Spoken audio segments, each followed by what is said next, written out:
Ho'isha shenisare v'loda b'vlad kalosa. Here what happens. A mother-in-law and a daughter-in-law, they give birth together, and the children become mixed up. And we're not sure who the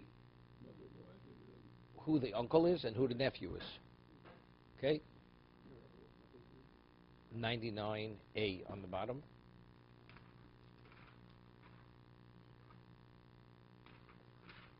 You had a question. Ish nisar v'loda b'vlad kalosa. Higdilu hataruvis. Now this mixture, the ones that we're not sure who is who, who's the uncle, who's the nephew. They become adults. Nosu noshim, they get married. Umesu. You had a question. What happened? And they get married. They die. And they die both childless. And now you have surviving brothers. The nephew, the daughter-in-law has other children, and the mother-in-law has other children. So now, but we're not sure who's the Yavama. Right? A nephew is not permitted to marry the wife of his uncle. So Yibum is off limits. But an uncle is permitted to marry the wife, the niece, the wife of the nephew. Right? So what do you do over here? The Mishnah says, B'nei hakalo cholzen lo miyabmin. The sons of the daughter-in-law, doesn't mean the sons, any one of the sons, they do chalitza, they can't do yibum. Why? Shu sofik. So eishes ochiv, sofik eishes achi oviv. Is it his brother's wife? If it's his brother's wife, he can do yibum. But there's a possibility maybe this woman is the wife of the uncle. It's the uncle's wife. A nephew is not permitted to the uncle's wife, right? B'nei hazekeno. What about the children of the mother-in-law, referring to the mother as the older woman? Ol chotzen miyabin. They could either do chalitza or yibum. Why? If it's the right wife, the two widows. If it's the right wife, it's doing yibum, and if it's the wrong one, they're marrying just an ordinary woman, because it's the widow of the nephew who died. So therefore, it's just a marriage. Ol chotzen miyabin shesofik eishes ochiv, ve'eishes ben ochiv. Mesuak sherim. What about if the son, definitely the son, the wife, the nephew died, and the uncle died, right? Wait, hataruvis. How does he read? Mesuak sherim. The ksherim died. Ksherim seem the ones who we know. The uncle died, and the nephew dies. Hataruvis. So the ones who are, where it's questionable who the nephew is, who the uncle is. Levneaz Keno, Cholzin, V'lo B'yabin. Right? They do chalitza, not yibum. Why? Because the same thing. Shu sofik eishes ochiv, ve'eishes achi oviv. Right? Correct? Levnei akalo. But in terms of if it's the children of the kalo, let's say it's the nephew. One gives chalitza, one gives yibum, because either way is okay. Because if it's the wife of the nephew, so one gives chalitza because it may be what? Because it's the widow of the nephew. So if it's the brother of the what's his name, it's not a problem. But it may be the uncle. So if one gives chalitza first, so monavshach is not a problem.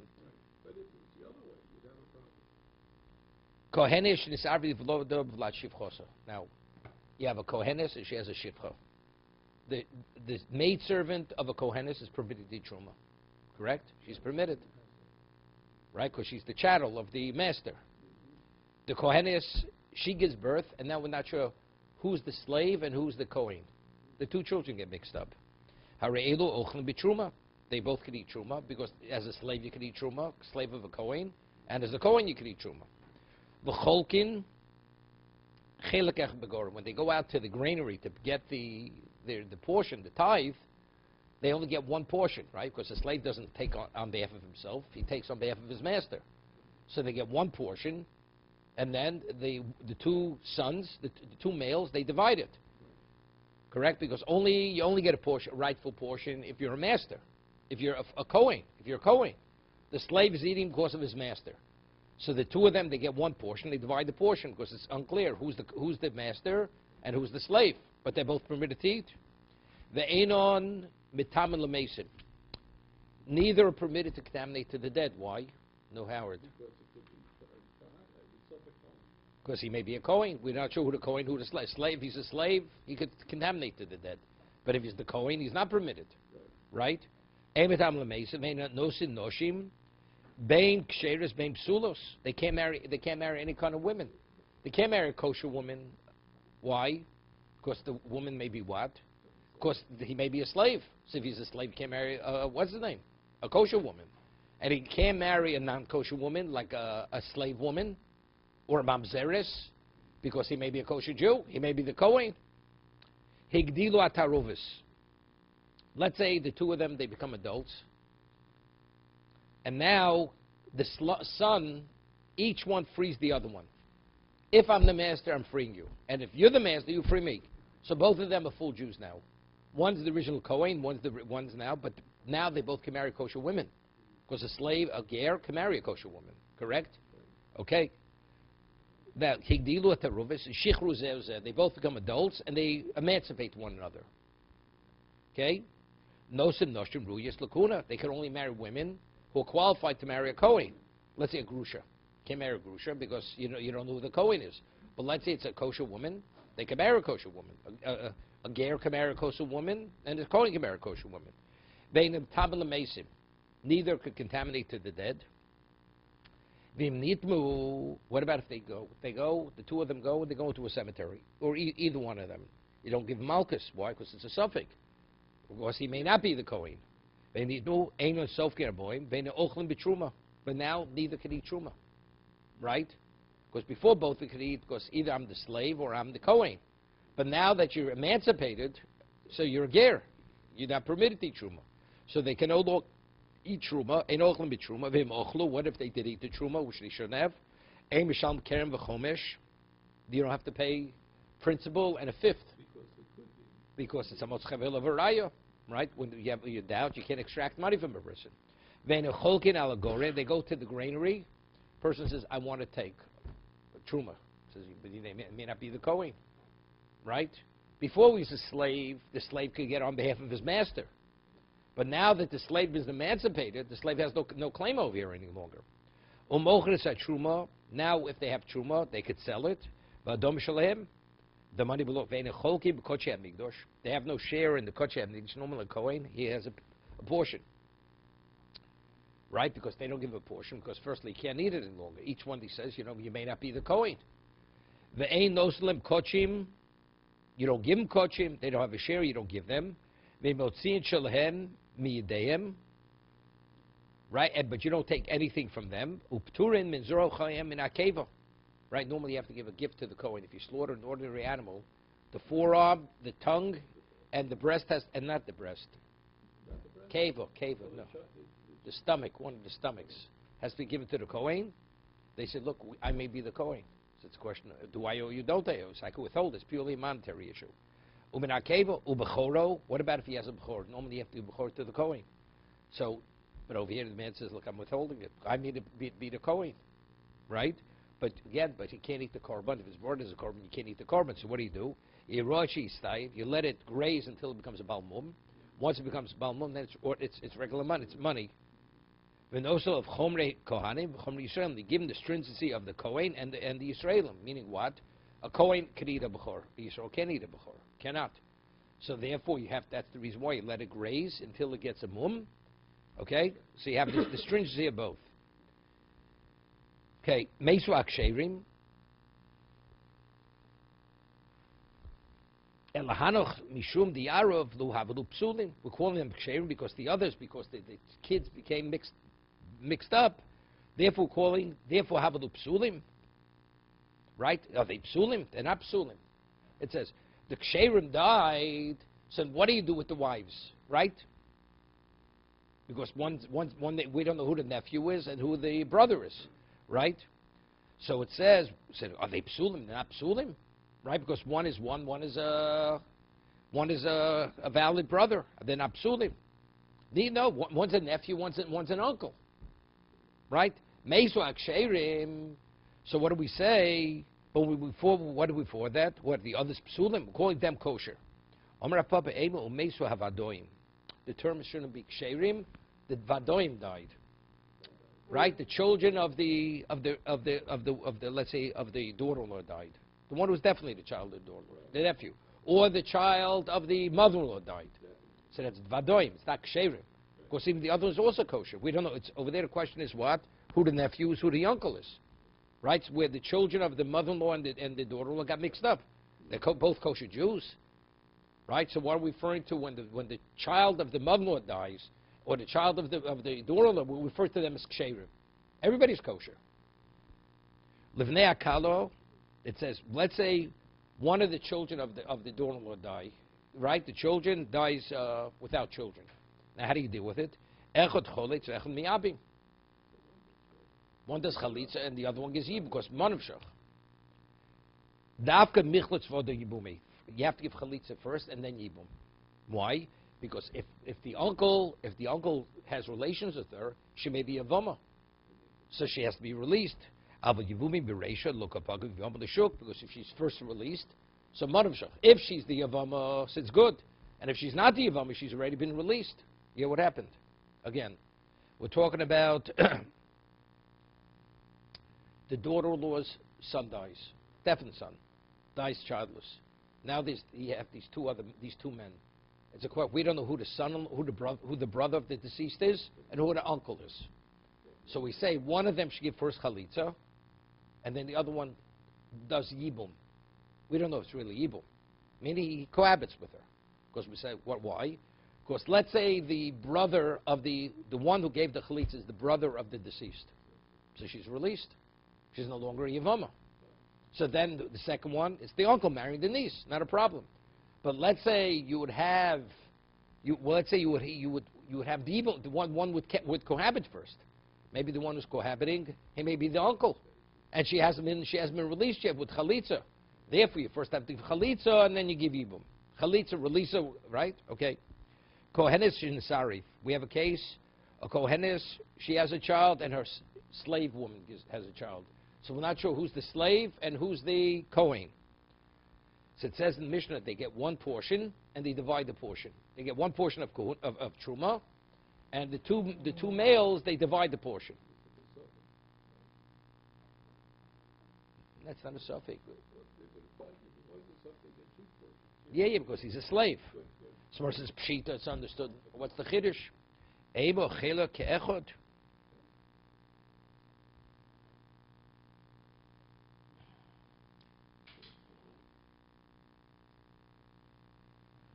Maybe it should say, Emo Pshitim or Emo Chela Ke'echod.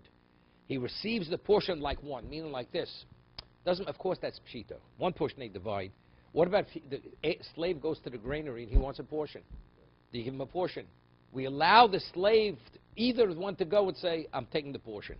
But because he may be a slave, so you see from that, you give a slave a portion. Because he's taking it on behalf of his master. Ditnan. Tenad command ein cholk and truma le'eved elkin rabu imo. Marsays imo chele ke'echod. Only if they're both there. Chele ke'echod. You only give the slave if his master is there together with him. So you need both of them. You need both of them. Why? The Tanya ein cholk and truma le'eved ke rabu imo div Rabbi Yehuda. Rabbi Yosef yochol shiomer im kohen. He says no. Rabbi Yosef he could say if I'm a kohen tenu li b'shvil atzmi. Vim everani tinuli b'shvil Rabbi. Okay, give it because I'm taking it on behalf of my master. Vim b'kosher Rabbi Yehuda, so the Gemara says the wise Rabbi Yehuda so machmir. B'kosher Rabbi Yehuda hoy malam b'truma liyuchsin. If a person would take truma, you know, they would elevate him that he's a pedigree. People would say that's a proof he's a kohen, but actually he may be a slave. So that's the reason we don't give to the slave unless both of them are there. They're both there. Therefore, if that's the case, the man could say, if I'm the master, I'm the master. If not, I'm taking on behalf of my master. Because over there, people will not, just because he's getting the truma, they're going to elevate him to be considered a kosher Jew. Tanya, Reb Elazar Reb Tzodik. Reb Elazar Reb Tzodik says,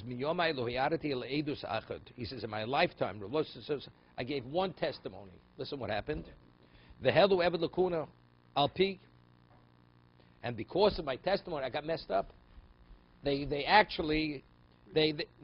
elevated an Eved to Kun, not free. He wasn't freed. Meaning they allowed him to be like a Kohen. So Helu Sokadait. Was it mean because his testimony there was a tragedy? We find Pinchas ben Yair is an animal. Hashem, the animal of a tzaddik, Hashem does not allow the animal to violate anything. Tzaddikim atzlo koshkim. How is it possible that through the testimony of Reb Lozer Reb Tzaddik, a tragedy happened? That an Eved, because his testimony, an Eved was dealt with like a Kohen. They wanted to, then they realized that he wasn't a Kohen. Because the Eved took Truma, which on behalf of his master, and they thought that he was a Kohen.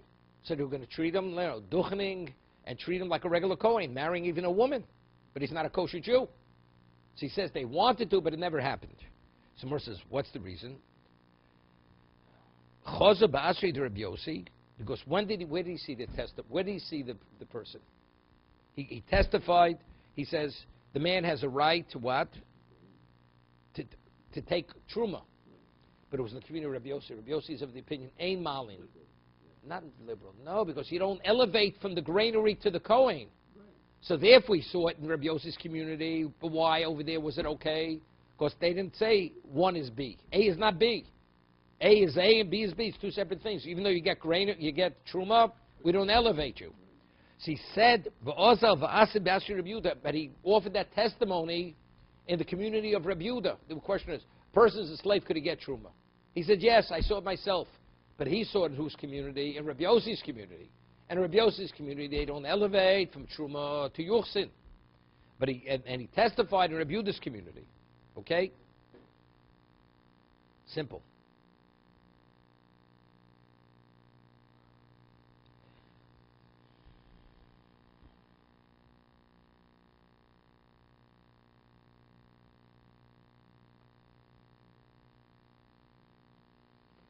Tosa says, over there, Mor says, how's it possible? His testimony in Nero was a tragedy.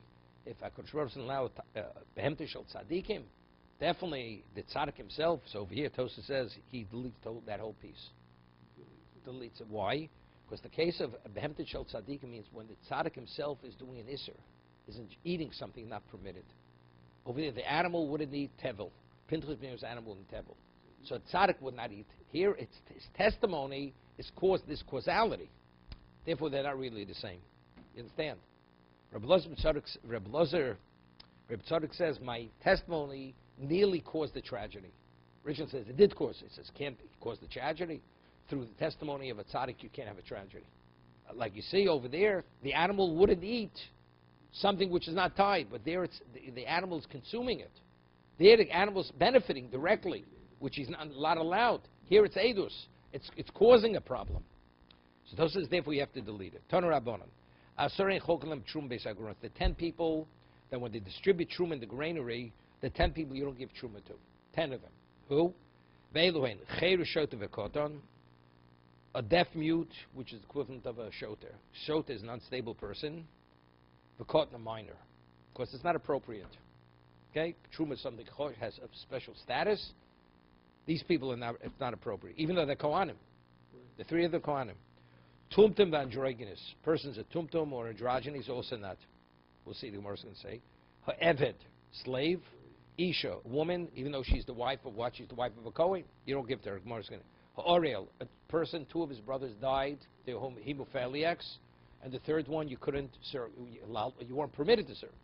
So he can't eat truma because what about for his wives? He's going to get the truma to feed his wives are permitted to eat. If he's norel, you don't give it to him. Because it's mius coming to take it. Okay? Hatome. Venose isha shenu geneslo. A Kohen's married to a grusha. He's married to a woman is inappropriate. Goes to the truma, we penalize you. We're not going to treat you like a Kohen. All your kuna rights are being stripped from you until you get rid of it, until you divorce her. Okay? All of them, even though you don't give them in the granary, but you take on their behalf and you send it to them to get it to receive in the house. Except chutz mitome, person's contaminated, v'nosa ishashenu geneslo, because there it's a penalty. Mar says, bishlam cheshot v'kotan. Why don't you give them in the granary? Lavanei daninu. They're not people. So to give to somebody who's totally incompetent, It's not appropriate. It's something which is precious. It's like, Rav Moshe says, if a person goes Hagba, they give a Sefer Torah to a child to hold. Because the person doesn't want to sit there holding the Sefer. It's inappropriate. The child may drop it. He may not behave properly while he's holding it. It's not appropriate. To give it to Chesed, it's not appropriate. It's a dove which has Kedusha. Tum Devadrog is Nami. What about a Tum Drug? It's buried b'fnei atzmaninu. Also, they're people which, they're peculiar looking, they're like abnormal people. Androgynes. So also, it's not sufficiently respectful. Eved Nami, Dilma, Osla Suki Mitruma Liyuchsin. Why don't we give him? Because we're afraid if you give him Truma, people think he's a Kohen, and they'll elevate him to a pedigree status. He'll marry a regular Jewish woman. Orel V'Tomei Mishum Meisi. Tomei, because it's mius, it's mos. It's something which is, they have like a blemish. Nosi Ishin again. It's low Mishum Kanoso. We penalize. We penalize him. Man's married, a Kohen's married to a Grusha, we strip him of his rights. Ela Isha, my time alone. What about a woman? Well, why did you give Truma to a woman? Right? It's not, why is that? What's the inappropriateness of giving it to a woman? Pligba Rav Papa Rav Huna Brei Reb Yeshua. It's not Karo Amar Mishum Grusha. What happens? She's married to a Kohen. Tomorrow she's divorced. Once she's divorced, if she has no children from him, she's not allowed to eat Truma any longer. No, even she has children, she's not permitted because she's divorced. That's only if she's an almana. She's divorced, she loses her. So all the years she's been getting. So then all of a sudden now the people who distribute it at the granary, they don't know she's divorced. So what happens? She's going to come collect again. So as a result of that, we send it to her at home. If we know she's permitted to eat, we'll send it to her. If not, because the people in the granary won't know. Charam mishum yichud. Yeah, the other one said this question of yichud. She goes there very often. You go to the granary, nobody's there except the man distributing her. So it's yichud. You're not permitted to sequester yourself with a woman. My benai. What's the difference whether it's yichud or grusha? It's speaking about the granary is close to the community. And not many people frequent that location. So if it's not far away, so people in the community will know whether she's divorced or not. A person gets divorced in the community. People know. So therefore, since they'll know if she comes to collect, they won't give it to her. But if it's a question of yichud, since it's not a location where many people frequent, it's a question of yichud.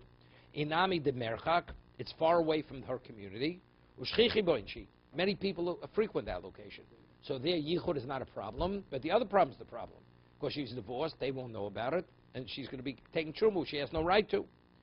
V'kulim shagulem lebatei, and it says you send the truma to all of them in the houses, even though you don't give them the granary. Chutz mi tomei v'nose isha shenu geneslo, except for the person who's tomei, and the person who marries the woman who's not appropriate to him. Somewhere says, aval orel b'shagrin alei. But the person's in orel, you do send him. Wait, Somewhere says my time. Mishum da'onis. Because you can't blame him. Could you blame him that he's not circumcised? He's not allowed to be circumcised. 2 of his brothers died. So he's not allowed. He's something beyond. Tomei nami ha'onis. Right? So the Tomei is also an onus. The man became Tomei. What's the base to penalize him? Because he's Tomei. He also says, give it to him so he can give it to his wives. High nofish onse, high low nofish onse. An onus where his brothers died, that's a different type of onus. That's unavoidable. Here, maybe if he would have been more careful, he wouldn't become Tomei. So because this is for him to take every precaution not to become kidnapped for next time, therefore that's the reason why we don't give you. Because we want you to be careful. Ton Rabbanon. Ho'eved ho'isha cholkin lamtrum besagronos. Right? You don't give a slave or a woman truma in the granary. Truma. What about in some communities they did give? They gave to the woman and they would give to the slave. Who has priority? The woman or the slave? Right? Excuse me, I made a mistake. If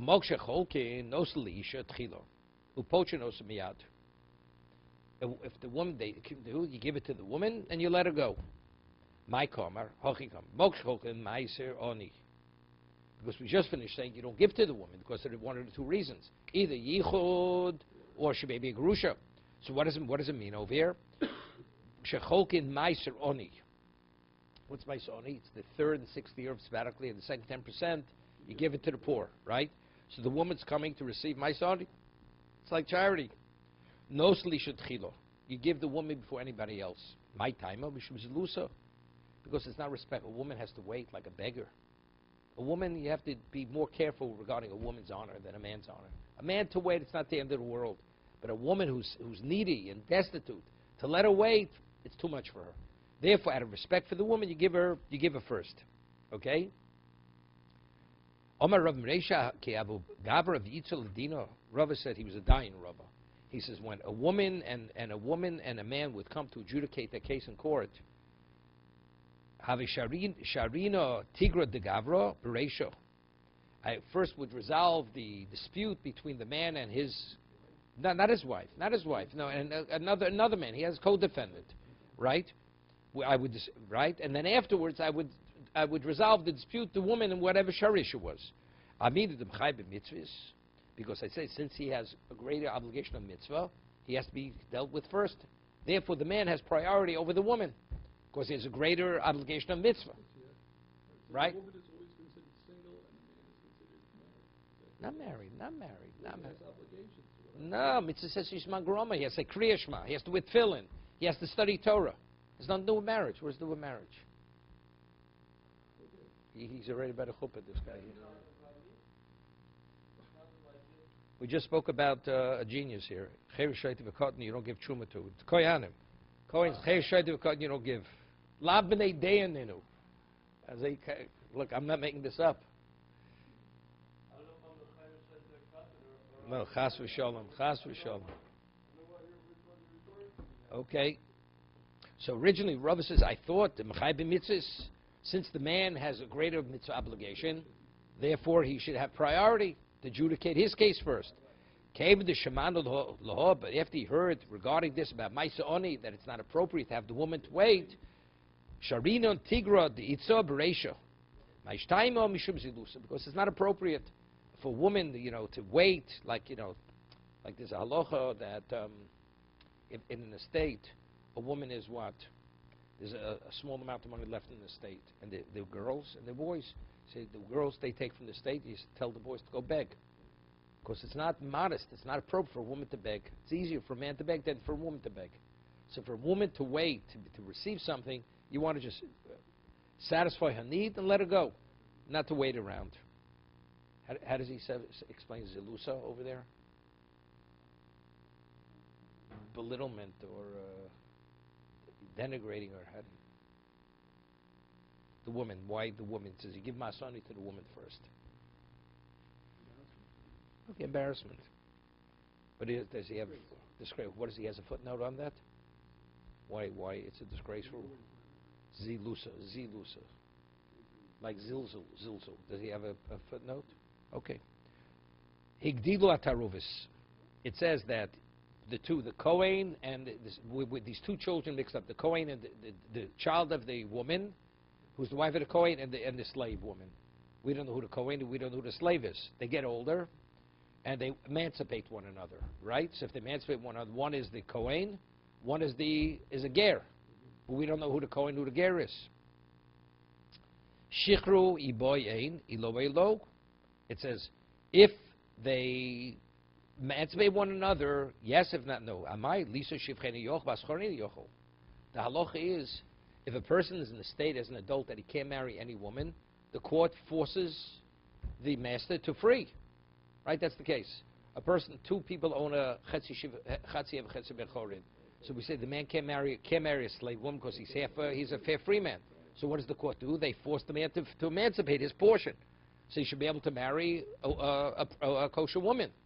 So over here it says, if they choose to free one another, so one is a Safi Kohen, one is a ger. But if they don't free one another, because it seems to be it's their own prerogative. This is what he's talking about. We should insist on it. Omer of a Kofinoson. Mishachron says, it's not if they choose to do so. We force them to do it. Why? Because there's a mitzvah of what? The procreation. And in the state that now, they can't marry, neither can marry either.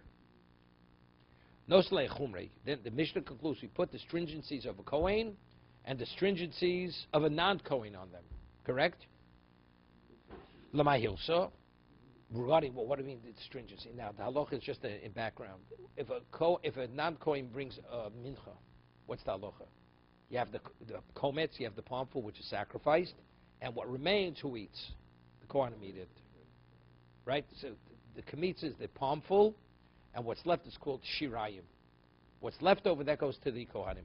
What about the Mincha of a Kohen? The Mincha of a Kohen is burnt totally. You don't take a Kometz. You take the whole thing, just put it on the Mizbeach, burn it. So let's say they would want to bring a Mincha. What kind of Mincha do you bring? If he's a Kohen, the whole thing has to be burnt. If he's the non-Kohen, only the palmful goes on the Mizbeach, the rest has to be eaten. So what do? So how do these people bring up a Mincha? The Mincha is not going to be a valid Mincha. Right? Because it's a whole different procedure. The Mincha of a Kohen and the Mincha of a non-Kohen. Let's say the times they are required to bring a Mincha. Let's say he's a Metzora, let's say he becomes tummy, he goes to Beis HaMikdash inadvertently and he's a poor man. So he has to bring a Mincha. That's his atonement. Samara says, no, so it says you put the stringencies on both of them. Like a coin, not a coin. So, regarding that mincha, the meal offering, what does that mean? The kmetza is k'minchas Yisrael. You take kmitza like it would be the mincha of a regular Yisrael. Ve'even nechelas, but you can't eat the shirayim because it may be the mincha of a kohen. K'minchas kohanim. Okay, so what do? Take a look. Hakometz kori ve'atzmo. Normally, you just take everything, just put it on the mizbeach. Here, you take the palmful, the kometz, that you sacrifice independently. Ashirayim krevim ba'atzman. And then the shirayim, you sacrifice. Someone says, ikri kan kov shimeno liishim, heribal tektiru. There's aloha, something that you're supposed to eat. You're not permitted. You're not permitted to burn. Right? How do you... Omer Rav Yehuda, Breder of Shimon Pozi, Demaskalu l'shum eitzim. It's not that you burn it as the korban. You burn it as if it's using it as fuel on the mizbeach. You're not burning the remainder as a mincha, burning the remainder, because that be the case is you're not permitted, because it's supposed to be eaten if it's not the korban of a kohen. And that's where, and where do you see you could do that? You could bring it even though it's flour, it's not wood, right? It says, when can you not bring it? That's when you bring it as a korban. That's reich nichoach. Yeah, tomale. Tomale shumeitzim honichlu reblos. That's very good according to Rebbe Lozer. According to Rebbe Lozer, even though you're bringing its flour and you're putting it on the fire, you said that's why that's permitted. El Rabbono make lemember to Ovid Luke Rebbe Lozer Reb Shimon. There's another word. The Tanya. Rebbe Lozer Shimon Omer Akomitz Korv Latzim Shirayim Mispazal Gabi Beisadeshin. Because every day they would tithe. They take Chumas Adeshin. They take the Esher of the Mizbeach. Where do they put it? On the side of the Mizbeach. The crop of a bird. They would tear it out and they throw it to the side of the Mizbeach. They would take the remainder, not to burn it on the Mizbeach, because they had no choice. Right. They would be makriv the komets, and the remainder they'd spread where the Beis Hadesh, where the ash was inside of the ramp. The shirayim, because they can't burn it, right? No, that's according to Rebbe Lozer. But according to the Chachomim, they reject Rebbe Lozer. Because you can't sacrifice something unless it's meant to be sacrificed. So what do you do with it? So the kometz is meant to be sacrificed, that you do. But the rest of it, they spread it where the ash is lying.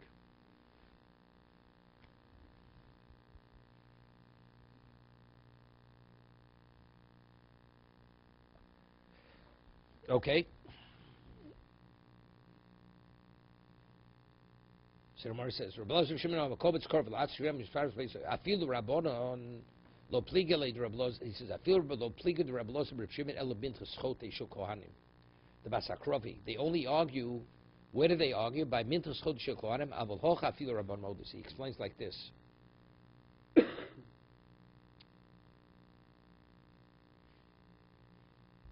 If a coin inadvertently goes into the Beis Mikdash tummy, okay, see, and he can't afford to bring the animal or the bird, he brings the flour, and it says over there, "Voice lekoin kim mincha klomim choti ze akoin hari kim minchas Yisrael." Ma minchas Yisrael nikmetzes, ap minchas choti nikmetzes. See, normally you don't take a kometz. As I told you, the mincha of a kohen you just put straight on the mizbeach. No komitza, except by a minchas chote where he inadvertently contaminates himself. There you take a kometz, but normally you sacrifice both on the mizbeach separately. But over here, because It may be, he may be Yisrael, may not be a Kohen, right? So you can't put on the Mizbeach the remainder. So therefore, in this here, in this context, you put it on this where the on the side of the Mizbeach. Okay, on the side of the Kevish. That's the ramp. Okay? Next Mishnah. Misha L'shot, normally a woman. If a woman is married and then she gets divorced, a widow, how many months does she have to wait before she remarries? 3 months. Because it takes 3 months to see whether she's pregnant or not. Let's say she marries within 2 months or a month afterwards, and now she gives birth after 7 months. So you have a question. Whose child is it? Is it the first one's child, and it's a full term? Or is the second one's child, and it was born premature, 7-month child, okay? Woman did not wait the 3-month waiting period. She got married and she gave birth. We don't know if it's a full term for the first husband, 9-month child, right? Or it's a 7-month child from the last husband, okay? So now the same old story. And meantime, she had children from the first to the second, right? And now the children die, right? This woman gave birth. When that is it husband A's children or husband B's children? Husband A and B had children from other children besides this child, which is a question. Now those children get married. Those children get married. Now, so it's a question, whose brother are they? Is this child the brother of the first children, or is it brother of the second children? Correct? Different fathers, right? And Yibum is dependent on paternal line, not the maternal, right? So if it's the first brothers, so this person, his wife has Yibum from them, but if it's the second, she's Yivam L'Shuk, they're not allowed. She needs a release. So what do you have to do? So they both have to give chalitza. One of the brothers of the first husband, and one of the brothers of the second husband, right? Why? Because otherwise, maybe the one if she's the second one's child, right? The second father, the release from the first one's is not a release, right? Okay, so that's what we speak about.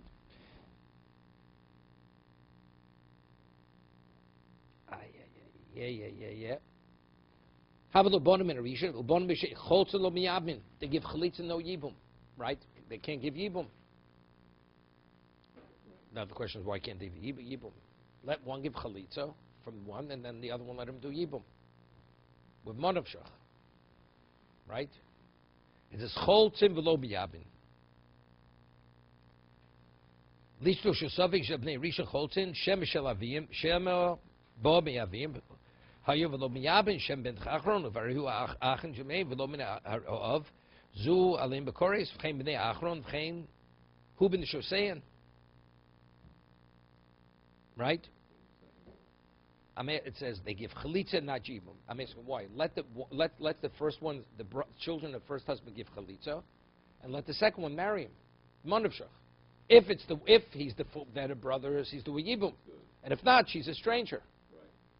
Why the second and not the first is your question? Right.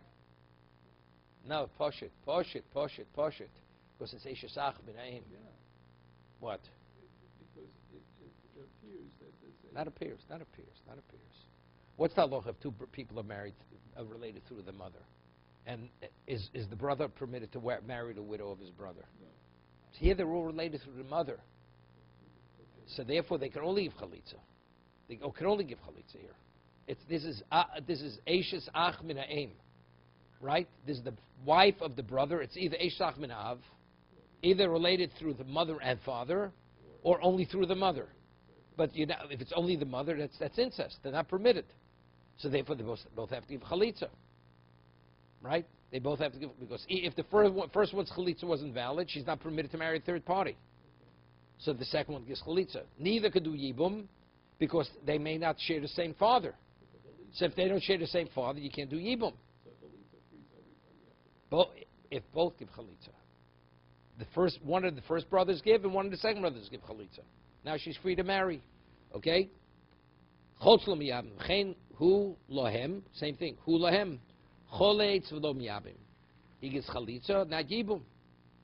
Why? Because he may not be related to them through their father. So even we can't do. Hoyelo achim min arishin v'achim min hasheni. Shlomi oseim.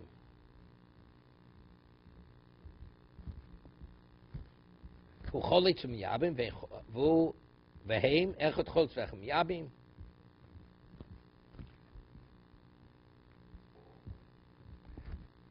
You had a case.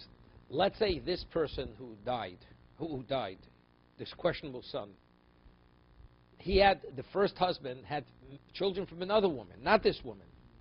So what are they? They're a suffix. They're suffix if they're related through the same father. If they're brothers, period. They may be half brothers. They mean nothing. So then you could do what I said, right? If one gives chalitza, the other one can do yibum with monavshach. They don't share a common mother. And now the child that was born from this woman, we're not sure was the first father, or the second father. Hu choletz umiyabim. You could do chalitza and yibum. V'heim echot choletz v'echot miyabim.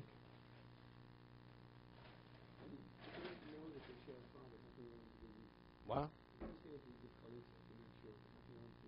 No. We're talking that they don't. They don't share a common. Our question is that they share a common father. They don't share a common mother, but there's a suffix if they share a common father, right? Because we don't know whose child it was. Was it the first man's child or the second man's child?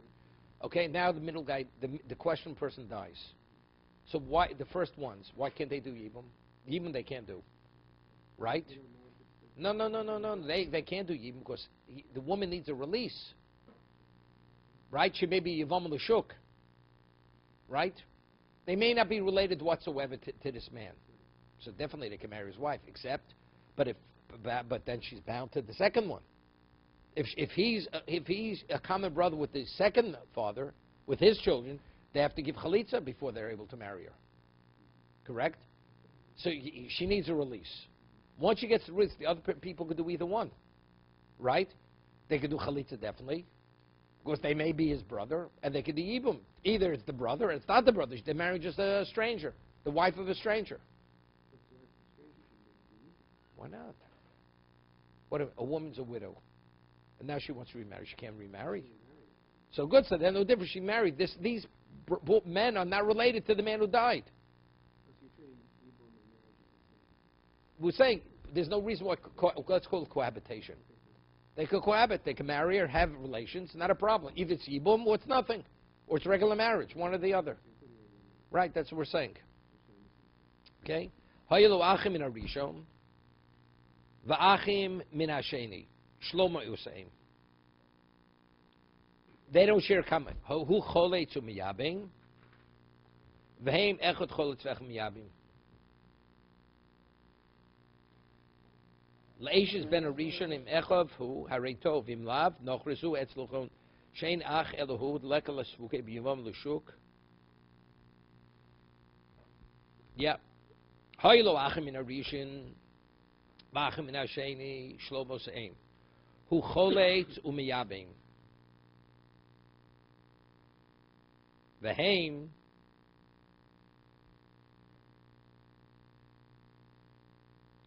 what do we say? If there's only one brother, the Haim and they, Echot Choletz Echem Miyabim. Just let me do this, Rashi. Leishes ben Arishon, im Echov, Ibochavu Haritov, im Lav Nochresu, Etzluchon She'ein Ach Elohu. Like a Sfugi B'vam L'Shuk, Chein Isha Min Achron. Vein Achen Echot Choletz Echem Miyabim, O ben Harishon, O ben Achron Choletz Lo, Chaver miyabing im yivimto so haritov im lav nochresi shom yivam l'shuk leko shecholetz lo yivama. Yeah, okay. We're learning right pshat. Just learning, getting into words. Haylo achim min harishon v'achim min hasheni Shlomo saying hu choletz miyabing. We're talking about. Let's say there are no children from the second. The second husband has no children, right? This was his only child. So then the brothers, the sons from the first wife, could give chalitza even because monavshach. Chalitza, either you give her a release, or they can marry her, because it's not a question of Yivam L'Shuk. There are no other brothers. The Haim, but let's say there are more than one brothers. If the sons on both sides, one gets Chalitza, and the other set of brothers, they could do Yibum. Yibum means marriage, one or the other. One is a Yisro, one's a Kohen. No Se'isha Ru'ya L'Kohen. Ve'metami L'Mesim. So can he marry, could a Cohen marry one of the people? No, he's a suffix. He can only marry a woman who's qualified for a Kohen. Right. We're talking about this question. Let's say the first husband was a Kohen, the second husband was not a Kohen. So if he's the son of the first Kohen, he can only marry a woman who's appropriate for a Kohen. If he's the son of the second husband, he can marry anybody.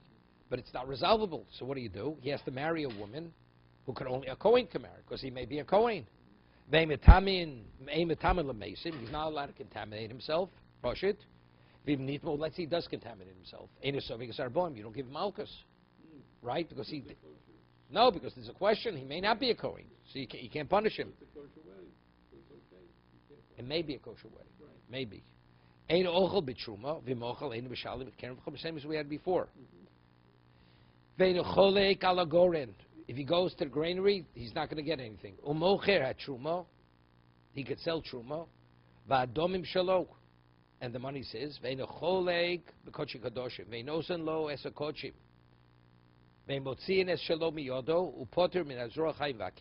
before with the two children that were mixed up. If he has a bechor, he retains it and lets it graze, and he keeps it.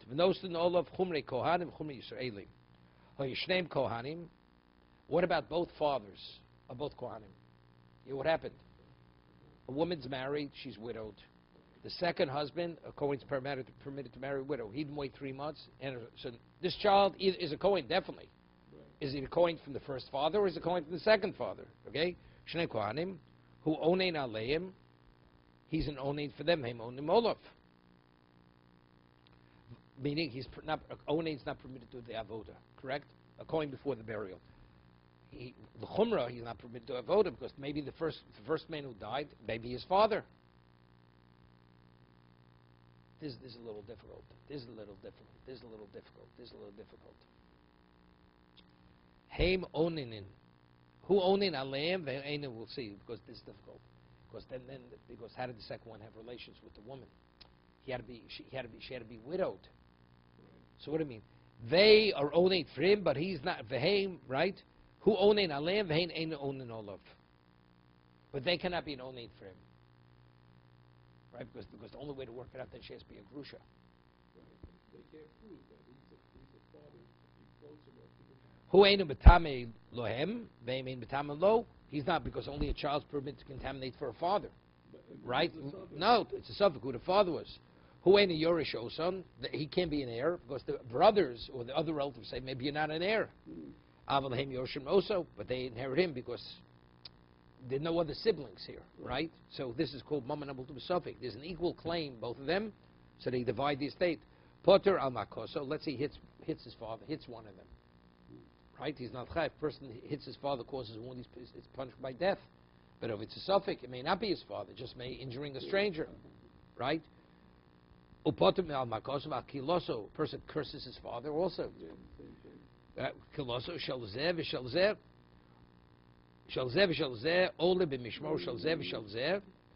officiates in each one of the families who officiate, but he doesn't get a portion. But let's say both men, both Kohanim, they were from the same family, so they officiated the same week. So then he has a claim. He gets a portion. He's one of Shach. If I'm the son of Kohen A, I get a portion. Because this is my week of officiating. But let's say it's a question. He's officiating here. Now he wants his portion. He says, you know something, maybe you don't belong here. Because we only divide among the family that's supposed to officiate this week, and it may not be part of that family. So if both Kohanim were part of the family, he doesn't have to know who his father is, but he's part of the group. But here, where he may not be part of the group, we tell the man, you don't receive. From either. Either one pushes him off. Either one pushes him off. But he could still officiate. Any Kohen could officiate. Any Kohen could officiate. No, he's therefore, we're not sure this may not be his week.